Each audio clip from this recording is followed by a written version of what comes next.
उसके बारे में आपको आज कुछ एक्सप्लेन करना चाहेंगे। सबसे पहले तो हमारा कॉन्स्टिट्यूशन बनाया किसने? हमारा कॉन्स्टिट्यूशन बनाने में मेन रोल था कॉन्स्टिट्यूएंट असेंबली का। तो उसमें कुछ मेंबर्स भी रहे होंगे। तो पहले कॉन्स्टिट्यूएंट असेंबली बनने कुछ फॉर्मेशन हुई थी, उससे पहले कुछ एक्ट आए थे। तो कैबिनेट जो कॉन्स्टिट्यूएंट असेंबली थी वो कैसे फॉर्म हुई?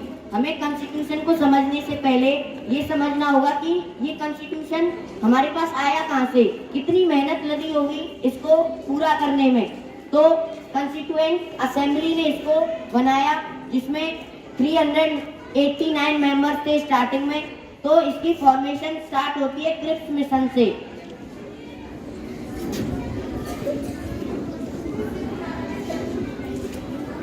नाइनटीन 42 में क्रिप्स मिशन, जो एक मेंबर था उसमें स्टैटफोर्ड क्रिप्स,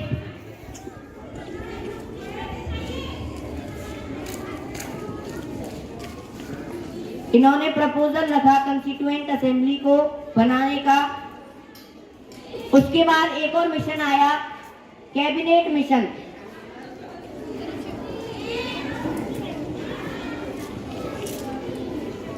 और फाइनली 1946 में कैबिनेट मिशन के आने के बाद कॉन्स्टिट्यूएंट असेंबली का फॉर्मेशन हुआ। कैबिनेट मिशन में 3 लोग थे, पैट्रिक लॉरेंस,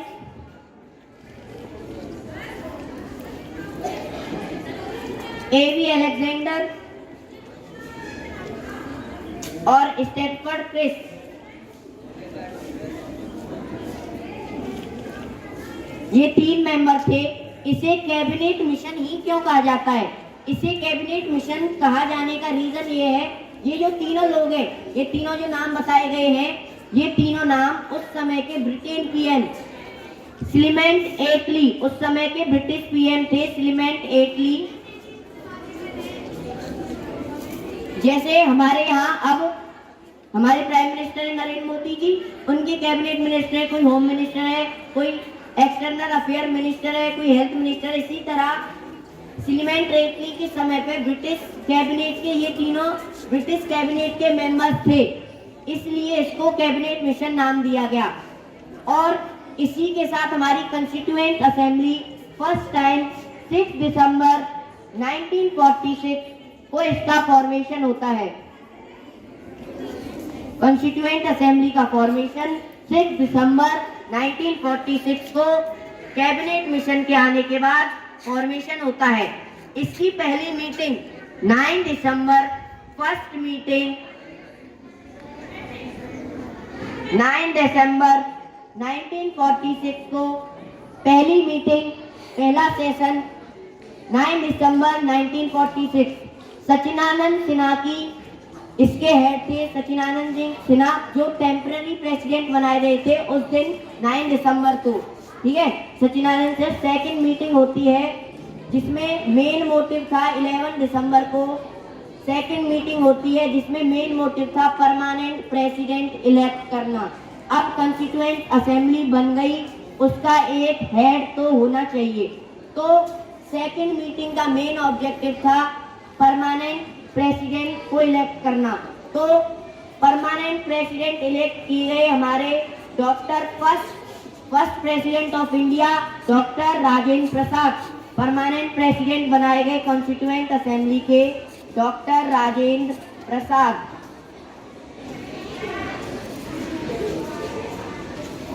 जो बाद में हमारे पहले प्रेसिडेंट भी बने। इनके बाद 2 वाइस प्रेसिडेंट भी बने।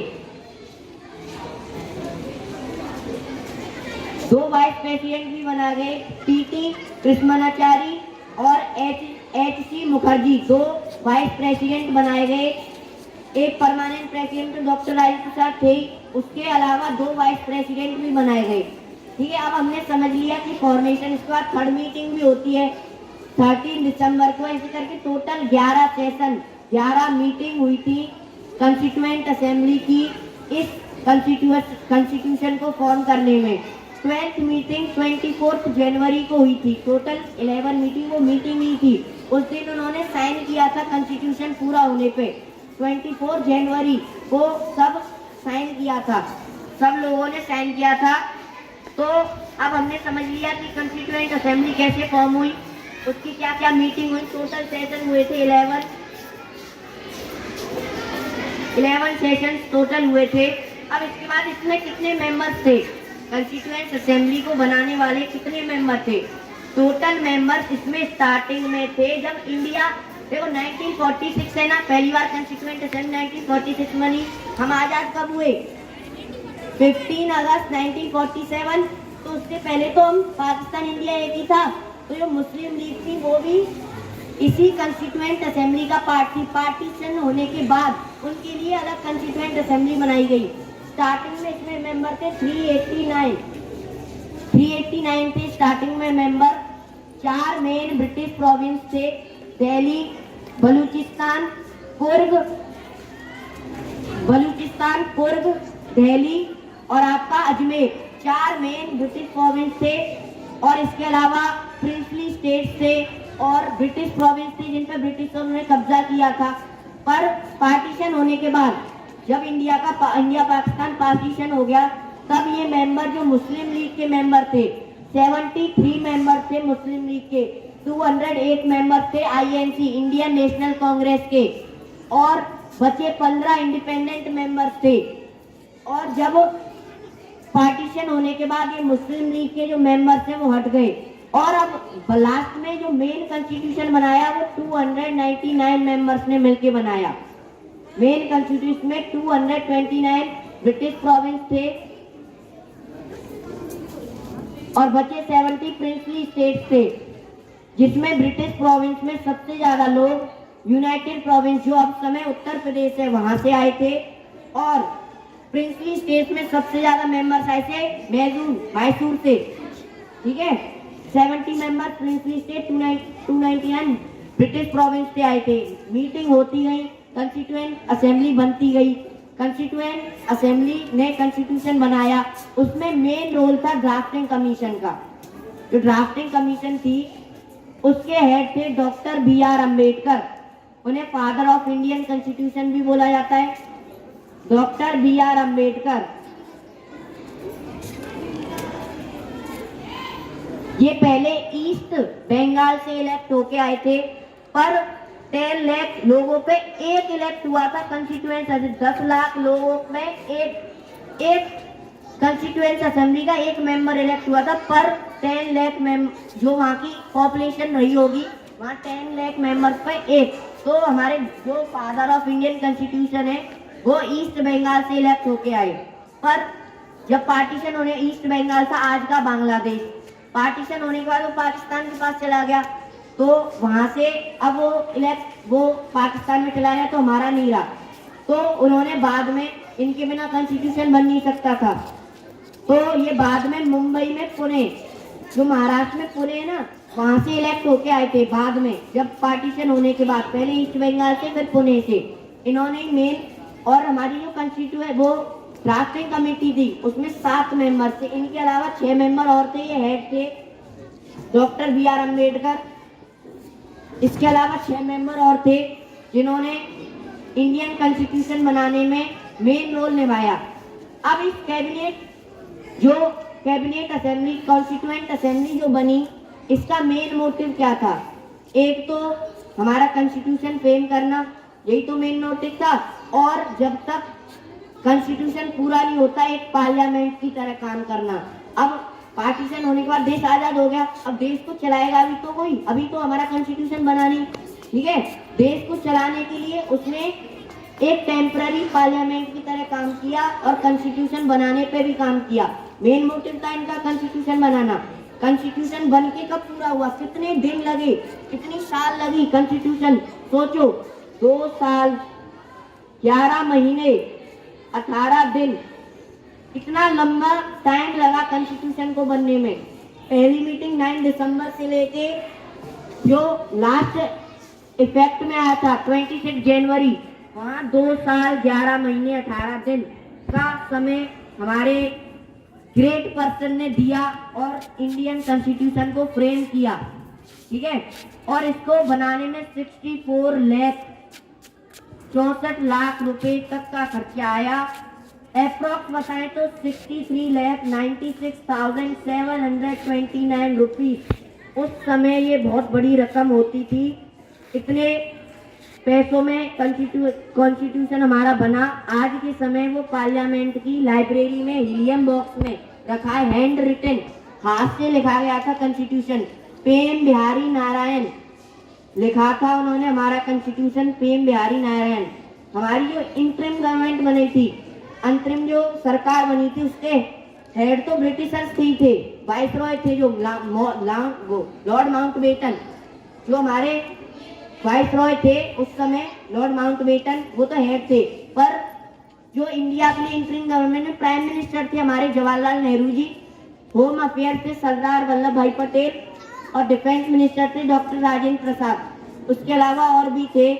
इंटरिम गवर्नमेंट बनाने का मेन मोटिव था कि हमारी कंट्री को रूल किया जाए। जैसे बिना टीचर की क्लास डिसिप्लिन में नहीं रह सकती, इसी तरह बिना कॉन्स्टिट्यूशन के देश डिसिप्लिन नहीं हो सकता, न चलाया जा सकता। कॉन्स्टिट्यूशन क्या है? Law of collection of laws, जिसके द्वारा एक कंट्री गवर्न की जाती है। इसी वजह से मेन मोटिव यही था। हमें अब जरूरत क्यों पड़ी कॉन्स्टिट्यूशन की? पहली बात तो यही है कि बिना कॉन्स्टिट्यूशन के देश नहीं चलेगा, डिसिप्लिन नहीं रहेगा। और अगर कुछ लोग मेजोरिटी में थे, जैसे हिंदू लोग, कुछ माइनॉरिटी में थे, और तब पार्टीशन में तो ज्यादा लड़ाई चल रही थी हिंदू मुस्लिम के बीच में। तो इस मेजोरिटी और माइनॉरिटी को खत्म करने के लिए, लोगों को राइट देने के लिए हमारे कॉन्स्टिट्यूशन में फंडामेंटल राइट, हर किसी को मौलिक अधिकार दिए गए। किसी को भी कोई मौलिक अधिकार उनके छीन नहीं सकता। हर पर्सन को उसका फंडामेंटल राइट है। टोटल 6 फंडामेंटल राइट हैं हमारे कॉन्स्टिट्यूशन में। लोगों को प्रोटेक्ट करने के लिए कॉन्स्टिट्यूशन बनाया गया, देश को चलाने के लिए कॉन्स्टिट्यूशन बनाया गया, और हम वर्ल्ड में अच्छी पोजीशन कर सकें, अच्छी पोजीशन पा सके, इस वजह से कॉन्स्टिट्यूशन होना जरूरी है।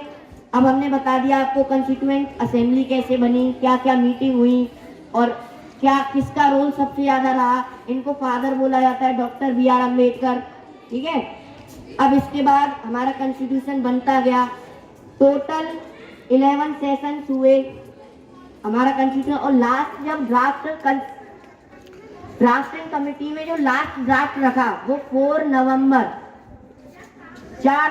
1949 को लास्ट ड्राफ्ट रखा गया कॉन्स्टिट्यूएंट असेंबली के सामने। इस पर डिबेट हुई कई दिन तक, और लास्ट 26 नवंबर 1949 को हमारा कॉन्स्टिट्यूशन बनके कंप्लीट हो गया। पर उस दिन उसको इफेक्ट में नहीं लाया गया, क्योंकि 1930 में लाहौर सेशन में जवाहरलाल नेहरू जी ने 26 जनवरी को इंडिपेंडेंस डे की तरह घोषित किया था। तब से हमारे फ्रीडम फाइटर्स को इंडिपेंडेंस डे की तरफ पर हम आजाद हो गए 15 अगस्त को, और 26 रह गया उन्होंने। तो इसको डे को मेमोरेबल बनाने के लिए इसी दिन, इसलिए इन्होंने 26 नवंबर को ना लागू करके 26 जनवरी को इफेक्ट में लाया कॉन्स्टिट्यूशन को 1950 में। इस वजह से ये 26 जनवरी को आया। अब हमारे कॉन्स्टिट्यूशन के कुछ मेन फीचर्स हैं, जिस वजह से हमारा कॉन्स्टिट्यूशन कई देशों से लिया गया है, अमेरिका से, यूएसएसआर से, कनाडा से, जर्मनी से, चाइना से, ऑस्ट्रेलिया से, जापान से। तो ये कई देशों से हमारा कॉन्स्टिट्यूशन लिया गया है। तो इसके कुछ मेन फीचर्स है। पहला फीचर है कि दुनिया में सबसे longest written constitution in the world. सबसे पहले कॉन्स्टिट्यूशन अमेरिका ने बनाया था, उसके आजाद होने के बाद अमेरिका ने सबसे पहले कॉन्स्टिट्यूशन बनाया, उसका भी रिटन था। पर जब इंडिया का कॉन्स्टिट्यूशन बना तो उसमें 250 पेजेस 1,17,396 वर्ड हमारे कॉन्स्टिट्यूशन में थे। सबसे लॉन्गेस्ट कॉन्स्टिट्यूशन हैंड रिटन, ये हमारा सबसे लॉन्गेस्ट रिटन कॉन्स्टिट्यूशन है। एक फीचर तो ये हो गया। इसके अलावा पार्लियामेंट्री फॉर्म ऑफ गवर्नमेंट, मतलब हमारी गवर्नमेंट मेन क्या है? पार्लियामेंट, लॉज वही तो बनाती है। और इसके अलावा फेडरल सिस्टम था, 3 लिस्ट थी, और 3 तरह की गवर्नमेंट बनाई गई। सेंट्रल गवर्नमेंट, ठीक है, उसके बाद स्टेट गवर्नमेंट, उसके बाद लोकल गवर्नमेंट, और लिस्ट भी बनाई गई, सेंट्रल लिस्ट, जिसमें केवल सेंट्रल बना सकता है, सेंट्रल लॉ केवल सेंट्रल लिस्ट में सेंट्रल लॉ बना सकता है। और बात करें तो अगली स्टेट लिस्ट, जिसमें केवल हर राज्य अपने अपने अलग तरीके, अब राज्य सेंट्रल तो पूरे देश के बारे में सोचेगा और राज्य अपने राज्य की तरह सोचेगा, तो उसको स्टेट लिस्ट में अधिकार दी गई लॉ बनाने के। और एक और अधिकार दी गई कॉन्करेंट लिस्ट आई है, जिसमें दोनों मिलकर बना सकते हैं, एजुकेशन, हेल्थ, वो तो भाई सेंट्रल में भी जरूरी है, स्टेट में भी हेल्थ जरूरी है, एजुकेशन भी जरूरी है। और हमारी 3 तरह की टाइप की गवर्नमेंट होगी, 3 टायर गवर्नमेंट, लोकल हो गई आपकी, स्टेट हो गई, सेंट्रल हो गई, ये भी एक फीचर है। बाय कैमरल, हमारा पार्लियामेंट है बाय कैमरल हाउस है, 2 बाय मतलब 2, ये हमारा यूके से लिया गया, यूके में भी 2 हाउस, पार्लियामेंट में 2 हाउस होते हैं। इसी तरह इंडिया में राज्यसभा और लोकसभा 2 हाउस होते हैं टोटल। जब और हमारा जो फ्लैग है आज के समय पे, ये फ्लैग है, ये 22 जुलाई 1949 को इसको अडॉप्ट किया गया, 1949 22 जुलाई को इसको अडॉप्ट किया गया इंडियन फ्लैग। और जो हम आज नेशनल एंथम और नेशनल सॉन्ग, हमारे वंदे मातरम, जनगण मन, नेशनल सॉन्ग और नेशनल एंथम, उनको लास्ट मीटिंग में 24 जनवरी, जिस दिन 1950, जिस दिन हमारे जो कंस्टिट्यूएंट असेंबली के मेंबर्स थे वो साइन करने आए थे कॉन्स्टिट्यूशन को, उन्होंने हमारा नेशनल एंथम और नेशनल सॉन्ग को अडॉप्ट किया। थे टोटल 299 मेंबर कॉन्स्टिट्यूएंट असेंबली में, पर साइन किया 284 मेंबर्स ने, जिसमें पहला साइन हमारे prime minister, first prime minister Jawaharlal Nehru ji ने, और last sign doctor Rajendra Prasad. और 8 वुमेन थी केवल साइन करने वाली, कॉन्स्टिट्यूशन पर साइन करने वाली 8 वुमेन। पहली थी Sarojini Naidu ji, Nightingale of India, और इसके अलावा केवल 1 मुस्लिम वुमेन थी। और इस समय पे हमारा कॉन्स्टिट्यूशन है हैंडरिटन, वो लाइब्रेरी में रखा है पार्लियामेंट की लाइब्रेरी में, हीलियम बॉक्स में, ताकि खराब ना हो। अब इसके अलावा एक पेज बनाया गया पहला, जैसे बुक में इंडेक्स होता है, बुक को पूरा पढ़ने के लिए उसमें सारी इंफॉर्मेशन मिल जाती है बुक के बारे में, कौन सा चैप्टर कहाँ है, क्या पढ़ना है उसमें। इसी तरह कॉन्स्टिट्यूशन की सारी इंफॉर्मेशन पहले पेज, जिसे हम इंट्रोडक्शन ऑफ कॉन्स्टिट्यूशन प्रीएम्बल के नाम से जानते हैं, उन्होंने वो पहला पेज हमें सारी इंफॉर्मेशन दे देता है कॉन्स्टिट्यूशन के बारे में। ये रहा हमारा कॉन्स्टिट्यूशन, इंडियन कॉन्स्टिट्यूशन, इतनी मोटी बुक है, 250 पेजेस है। और पहला पेज अगर आप देखो,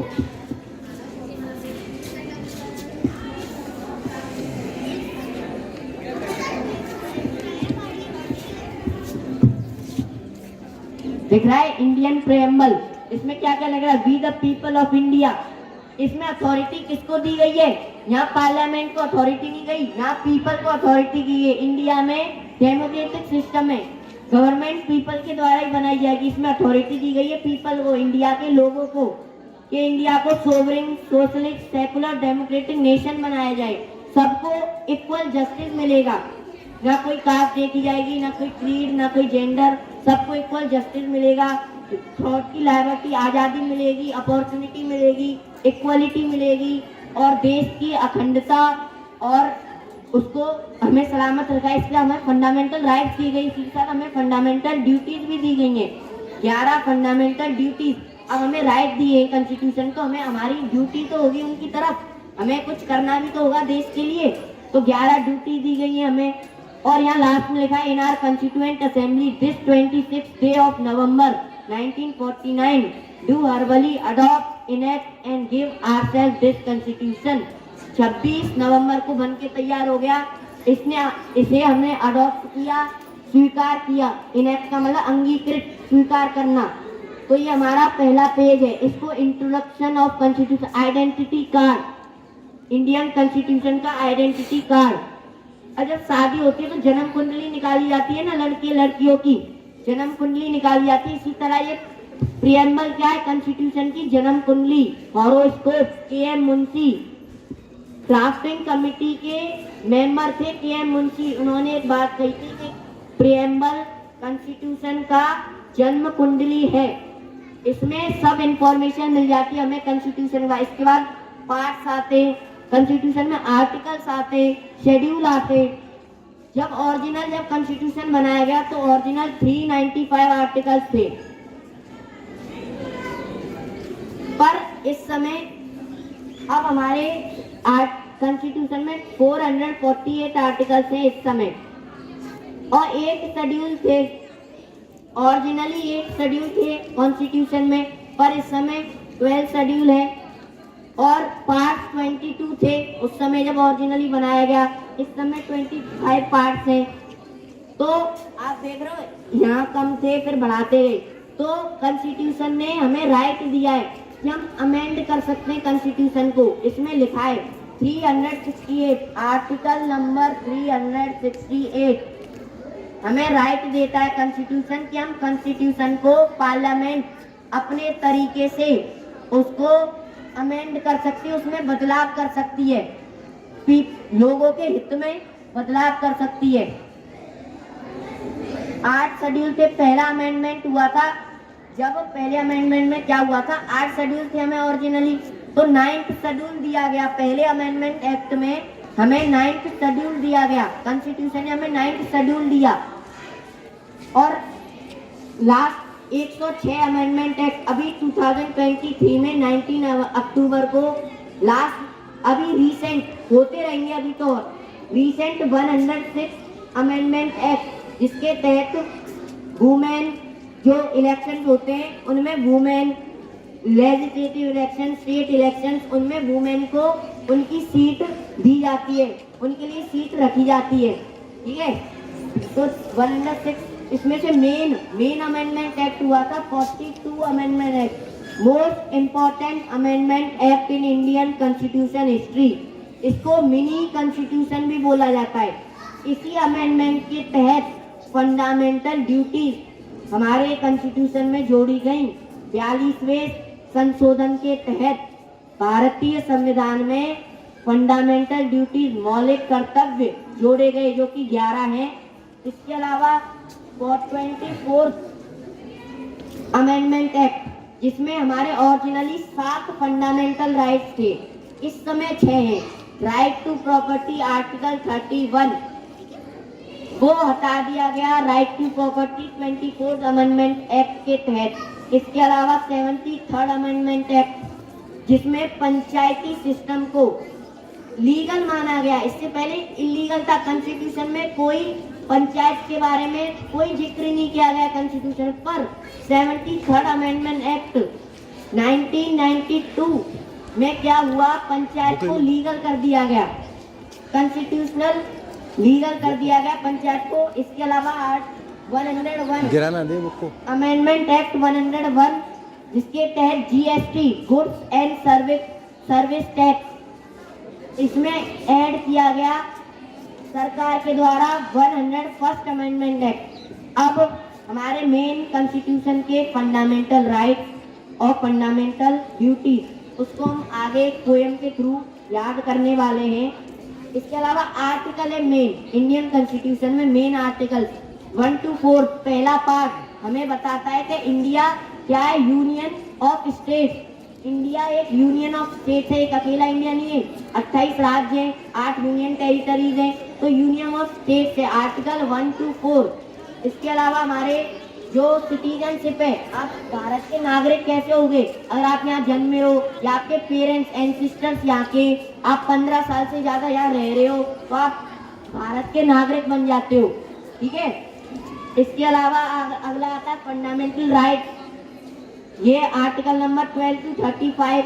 फंडामेंटल ड्यूटीज आर्टिकल 51A, और आपका ये अमेंडमेंट है 368 आर्टिकल 76 आर्टिकल में अटॉर्नी जनरल ऑफ इंडिया।